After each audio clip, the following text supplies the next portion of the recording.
Hola, muy buenos días, tardes o noches, en el momento que estés escuchando este podcast. Mi nombre es Samuel Garzón y estoy estudiando psicología, pero no estoy solamente yo, estoy acompañado de mi amiga Ana Suárez. ¿Cómo te encuentras el día de hoy, Ana? ¿Qué tal ha transcurrido tu día? Hola Samuel, muy bien, gracias. Llena de expectativas por el tema del que hablaremos hoy. Pienso que esta conversación será muy enriquecedora, tanto para nosotros como para quienes nos escuchan, pues temáticas como esta no se conocen a menudo y son poco habladas por los prejuicios y estigmas que como sociedad hemos venido creando a lo largo del tiempo. Tienes toda la razón, Ana. Por eso, hoy estamos juntos para hablar acerca de un libro muy interesante. No es de esos que se lee todos los días y que habla de un tema no tan allegado a la realidad de muchos de nosotros, o que de pronto nunca lo hablamos ya que suena un poco macabro y hórrido. También a veces nos preguntamos, ¿cómo alguien puede ser capaz de cometer un crimen tan atroz? Bueno, el nombre de este libro tan peculiar lleva el nombre de Madres Frágiles, y su tema principal del cual estaremos discutiendo en este podcast será el filicidio, o mucho mejor conocido como infanticidio. Así es, Samuel, como lo nombrabas, tal vez esto se escuche un poco crudo, pero básicamente este es un libro que habla sobre madres que matan a sus hijos recién nacidos o que bien los exponen a la violencia doméstica, la cual los lleva a la muerte. Dentro de este libro se debaten opiniones respecto al concepto en el que se tienen a estas madres. Algunos las llamarían simplemente malas madres debido al concepto universal que se tiene sobre lo que es la maternidad, la cual demanda de ellas una completa vocación para con sus hijos, mientras que para otros solo se trata de homicidios altruistas en donde se tiene la creencia de que se procura un mundo mejor mediante la muerte para estos niños, ya sea porque sus madres no cuentan con lo necesario para traerlos a este mundo o porque no pueden hacerse cargo de ellos. Listo, muchas gracias, Ana. Entonces, como venías diciendo, conforme va transcurriendo la narrativa, se cuenta la historia de vida que tuvo cada mujer expuesta en este libro y qué acontecimientos o circunstancias las llevaron a tomar este camino. Cabe aclarar que las identidades de las mujeres fueron protegidas y se mantienen en el anonimato, y estos hechos acontecieron durante los últimos 10 años, lo que quiere decir desde inicios del 2000 hasta el 2010 en la provincia argentina de Neuquén. Esto producto de un proyecto de investigación en donde se hizo un trabajo de campo de tipo antropológico. En este libro, pues, aparte de lo que ya has mencionado, Samuel, también se recopilan las narraciones en donde cada una de las mujeres que participaron, pues, en este trabajo de investigación han expresado sus sentimientos, creencias y la manera en la que entienden la vida. También se involucran los estados de ánimo por los que pasa la narradora a medida que tiene conocimiento de cada historia de vida y cuáles son las posturas que ella tiene frente a estas historias de vida. Además, también se apoyan de referentes teóricos que hablan acerca de la parte legal relacionada con el infanticidio y la concepción que se tiene hacia las madres y el vínculo que ellas tienen con sus hijos, y pues también hablan sobre la manera en que los tribunales se les juzga sin conocer previamente la historia por la que ellas han pasado y el por qué tomaron estas decisiones. Bueno, ahora vamos a adentrarnos un poco más en cada capítulo. Vamos a exponer las narrativas de las mujeres que hicieron parte importante para el desarrollo de este libro y nuestra postura frente a estas experiencias relatadas. Ana, te doy la palabra. Gracias, Samuel. En el desarrollo de los capítulos 1, 2 y 3 encontramos una explicación detallada del infanticidio desde la parte legal y su manera de ser abordado, además de dar a conocer los nombres de las mujeres, de las cuales se hablará claramente con nombres ficticios, y de los delitos por los que cada mujer fue juzgada ante un tribunal. Desde el punto de vista antropológico, la autora del libro define el infanticidio como una suerte de control de la natalidad y en algunas situaciones el resultado de situaciones de sacrificios rituales. Cabe resaltar que con el desarrollo de la investigación para la creación de este libro se encuentran evidencias de que la mayoría de estos casos se presentan en jóvenes mujeres campesinas quienes viven aisladas y que están a cargo pues de labores pesadas que el campo requiere. Sin embargo, claramente también se encuentran una buena cantidad de casos que se han presentado a mujeres que viven en ciudades que son muy ocupadas con ritmos de vida muy agitados y que esto les hace un blanco fácil para ser víctimas de todo tipo de violencia. Antes de relatar algunas de las experiencias que han vivido estas mujeres, me parece relevante hablar de la manera en que se ha concebido el hecho de ser madre y cómo lo definimos como sociedad. Tal como lo expresa Kalinsky, quien dice que si bien hay un mandato cultural sobre la obligación de amar y cuidar a los hijos, el papel de buena madre es una construcción social y por ende un modelo a seguir. Vemos con esto que el ser madre puede tener muchos significados y que esto varía según el contexto de cada mujer, dependiendo de sus condiciones biográficas y culturales. Sin embargo, en nuestra sociedad es costumbre juzgar sin conocer la historia por la que cada mujer pasa e inmiscuirse en la decisión de querer o no ser madre, y en la manera en que cada mujer entiende el hecho de ser madre, pues muchas solo replican lo que han aprendido o simplemente no tienen el conocimiento, pues tuvieron carencias significativas durante el transcurso de su vida. De hecho, Mason y Herring hablan sobre la sanción moral a la que se somete a las mujeres imputadas de este delito, quienes develan que el estereotipo de una buena madre aún persiste como algo inscripto en la naturaleza de la mujer. Diciendo esto, ahora quiero hablarles acerca de los casos que el libro expone. Dentro de ellos encontramos el de Angélica, quien había intentado matar a su hija recién nacida, asfixiándola, pero por suerte alguien la vio desde la ventana y logró rescatar a la bebé.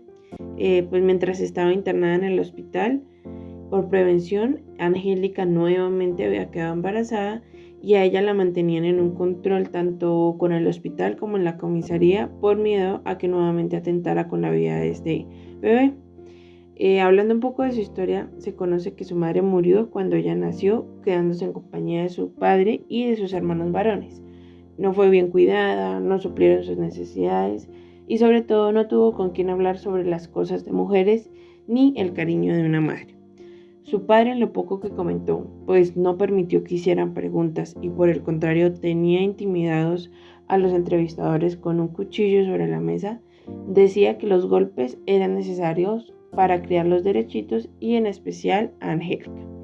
Lo más curioso es que a Angélica no se le ve como si estuviera embarazada, pues no caminaba como tal, no vestía como tal, no respondía a preguntas sobre el bebé por venir y no tenía una panza, no se le observaba por ningún lado. Se presume que el padre de la primera criatura pudo haber sido su padre o alguno de sus hermanos. Debido a este conflicto por el que ella ha venido pasando, ella dice no creer acordarse de este acto de violencia que cometió y lo único que expresa con certeza es que no le vio la cara al bebé cuando nació. Este es un ejemplo de cómo estas mujeres tienen sus propias creencias acerca del embarazo y lo que ésta implica. Muchas de ellas dicen que algo se les salió del cuerpo o que el bebé nació muerto, que no lo oyeron llorar e incluso que ni siquiera lo vieron. Todo esto por la influencia que sus familias, parejas y conocidos han tenido sobre ellas y por el sufrimiento al cual han sido sometidas. Así lo expresa Alouche y otros, quien dice que las condiciones son tan abrumadoras que desencadena una serie de reacciones fisiológicas donde la negación de este embarazo no querido y la incertidumbre del tiempo posterior al parto hacen que estas mujeres queden aprisionadas en un tormento que desemboca en estrés irrefrenable o en una decisión apresurada. Por otro lado, y para finalizar, vemos experiencias abrumadoras de las mujeres que dentro de prisión deben acoplarse a su rol de madre. Dentro del libro se encuentran casos como los de Zulema, Mumi y Doris, los cuales nos muestran sus más profundos sentimientos, algunas más abiertas, otras más reservadas, pero a su manera todas mostrando cómo con el tiempo se han acoplado con resignación a este estilo de vida. Han hablado de la influencia que tienen sus madres y la importancia de la visita los fines de semana de sus personas más allegadas. Y como le dice la autora del libro, más allá de arrepentimientos, sentimientos de culpa, necesidades de hallar un camino de salida, ellas saben que esta vida imperdonable que les espera quedará como una situación de excepción frente a la cual sienten capacidades diversas y cambiantes. Estas mujeres están no solo encarceladas físicamente, sino emocionalmente, por el conflicto en su interior de saber que faltaron a sus valores tanto legislativos y en algunos casos religiosos, o que les impusieron para llevar una vida digna. Además de ello, hay que tener en cuenta el sufrimiento que estas mujeres pasan, pues en las cárceles no son atendidas de la manera adecuada. Sin embargo, no puedo extenderme más, son muchas experiencias las que relata el libro, pero pues ahora le doy paso a mi compañero. En este punto del libro se nos expone mucho mejor las circunstancias y el contexto cultural de las mujeres en los capítulos 4, 5 y 6. Se nos presenta de forma más detallada la problemática sociocultural en las cuales las mujeres estuvieron involucradas, cómo era la realidad de todas ellas. Por lo general, tristemente, su realidad giraba en torno a la violencia, ya sea que la hayan recibido durante la infancia por parte de sus padres, padrastros, etc., o en sus relaciones por parte de su pareja sentimental. Pero antes de dar mi opinión acerca de los hechos narrados, quiero hablar de cuál es la postura que toma la autora acerca de estos temas.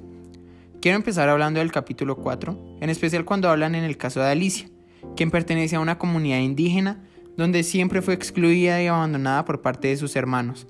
Hasta su papá, quien era el jefe de esta comunidad, la abandonaba y a ella cuando le imputan cargos, vemos cómo entra a jugar un papel muy importante. Según Castex, en los tribunales de Argentina no se le considera a las madres que asesinan a sus hijos o a sus parejas, o en algunos casos a ambos, como casos a los que se les contempla una remisión a un centro psiquiátrico por sus actos, ya que ellas son conscientes de que la acción que cometieron fue en sano juicio. Pero también surge la pregunta, ¿cómo está actuando la justicia en Argentina ante esta problemática? Bueno, la respuesta es simple, y es que durante los juicios penales, los juzgadores se centran en algo que nos comenta la autora, y es en el momento donde ocurren los hechos por los cuales la mujer fue imputada de cargos.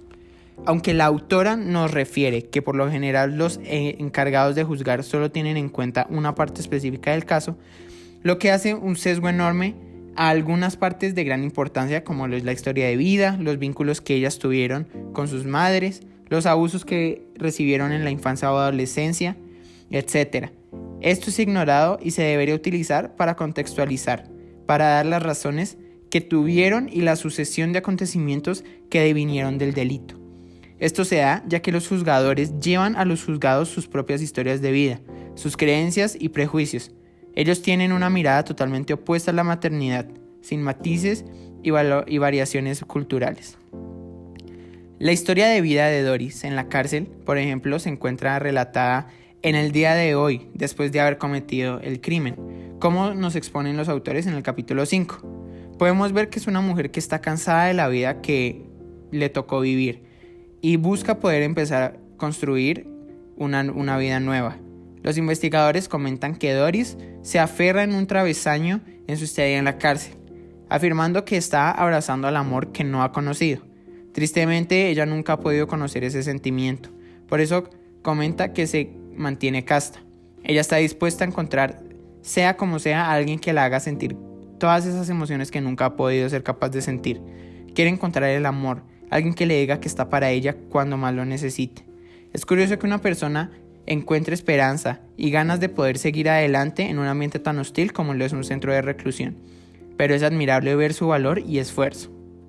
Ya por último, quiero terminar recalcando en un punto importante que nos puede hacer reflexionar de las diferentes formas de vida y cómo algunas situaciones pueden hacer que una persona tome alternativas muy distintas para solucionar problemas de lo que estamos acostumbrados.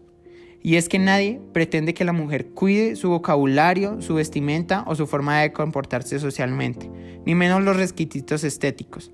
Se trata de mujeres que tienen que hacerle frente a la vida casi sin ningún recurso, y en este transcurrir adquieren maneras fuertes, agresivas e indolentes que les permiten encontrar algo para sustentar en todos los sentidos posibles al núcleo familiar.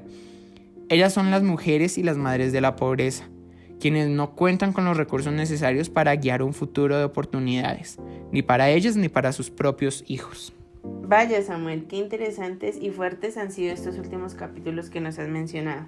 Nos has dejado ver con esto que las acciones crueles que estas mujeres cometieron en contra de la vida de estos niños tienen una historia detrás de ella, que están llenas de sufrimiento, de violencia y de carencias afectivas por parte de sus padres. Esto tal vez ha hecho que no tengan una estructura en su núcleo familiar y también ha provocado pues una distorsión en su concepto del ser madre y de cómo ser una buena madre. Concuerdo contigo, Ana. También quiero resaltar cómo la justicia trabaja en estas mujeres, en este caso en las mujeres de Argentina, que, aunque muchas veces ellas se hacen responsables de sus actos, nunca se tiene en cuenta la historia que desencadenó la realización de estos actos. Estas mujeres sufren por ser juzgadas. Se les ve a través del delito y no se detienen a conocer su historia, lo que crea una serie de estigmas en donde las reconocen como malas madres. Es verdad, Samuel, sin duda alguna de muchas maneras estas mujeres han sufrido. También pues cabe resaltar que durante el podcast, pues si bien no hablamos acerca de todos los casos que se exponían en el libro, decidimos mencionar aquellos que personalmente pues nos conmovieron y tocaron nuestras fibras, para que pues quienes nos están oyendo tengan una breve noción del sufrimiento que estas mujeres han vivido. Exacto, Ana. Lastimosamente el tiempo se nos ha agotado. Esto no quiere decir que un caso sea más importante que el otro. Al contrario, todos son relevantes y cada vivencia de estas mujeres aportó al desarrollo de este podcast y sobre todo que nos ayudó a ampliar nuestro conocimiento sobre esta temática. Además de ampliar este conocimiento, también pienso que fue un espacio en donde se visibilizó un poco el sufrimiento y este tema que pienso que es poco conocido en general. Así que con esto también la invitación para quienes nos están escuchando es que se tomen el tiempo de leer el libro completo para que se conecten un poco más con estos relatos y tomen conciencia de que estas realidades no son tan lejanas como creemos. Así es. No quedando más cosas por añadir, esperamos que este espacio genere a quienes nos escuchan una mirada más amplia, permitiéndoles reflexionar y tener una postura más crítica acerca de esta problemática. Fue un gusto conversar contigo, Ana. Igualmente, Samuel, fue un gusto charlar contigo. Además de generar un espacio de aprendizaje para los demás, siento que nosotros también ampliamos nuestros conocimientos sobre esta temática. Que estés bien, Samuel, y para nuestros oyentes, hasta una próxima oportunidad. Hasta luego a todos. Hasta luego.